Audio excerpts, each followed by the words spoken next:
list of things.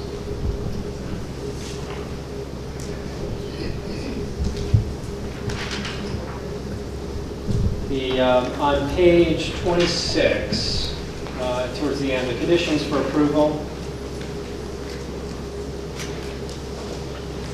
And by that you mean approval of the rezoning. Yes. That seems pretty granular information. Yeah, I think it includes a lot of the additional elements that we allowed 2 years to approve. Right. But all I'm suggesting is, in particularly the design guidelines, that is a document that can be put together in a reasonable period of time. It won't take 2 years to pull that together, at least in a first step. Well, they are the very similar items that we've included in our additional elements. And again, one of my key interests is to help this developer get started. And so if we're talking about knocking out what we thought perhaps to do a very good and thorough job would take 2 years, and we're compressing that into 6 weeks, 2 months, in the interest of not allowing any development to occur under our existing ordinances, that's not something that I support.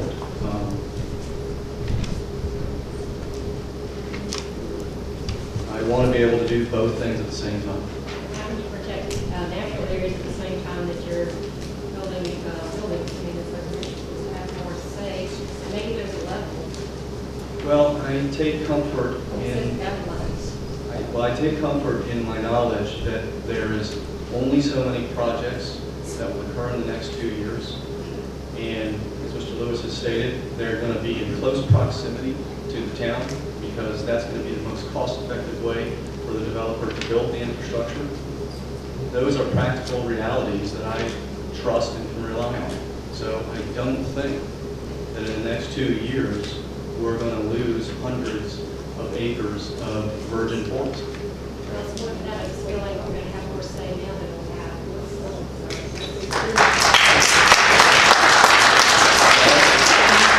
I take comfort in the conditions of this master plan that say you're going to be limited to 5% of the residential development or 15%, and as Mr. Lewis is suggesting, 55% of the commercial as well.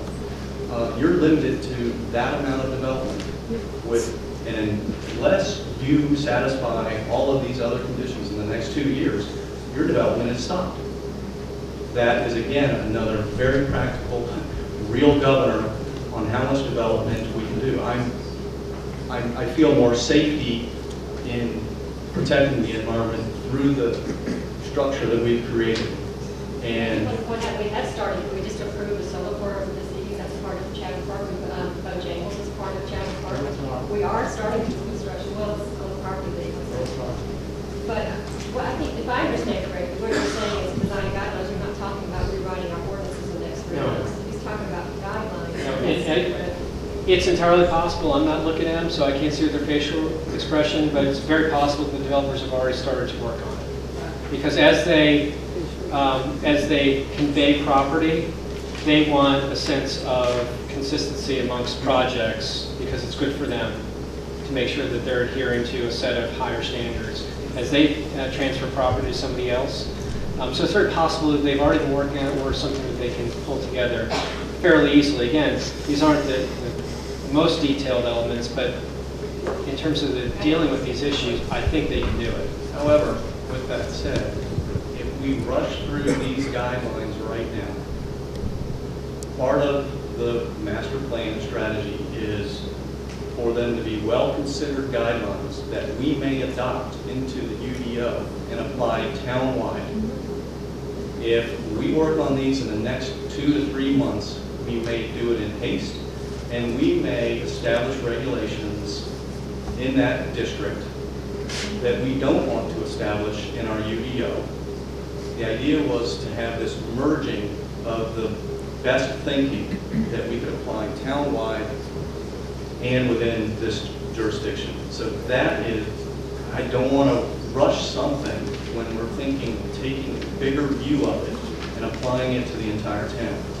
And again, I know that the risk of development going crazy in the next 2 years is not a factor. It's not going to happen. We got water and sewer issues we cannot deliver. The development teams are going to have to figure out how to solve that. That's a real practical governance. Mr. Grusbeck, can you help me with the data that I asked for today that asked how many site plans and subdivision plans that the town of Pittsboro processed in the last 2 years?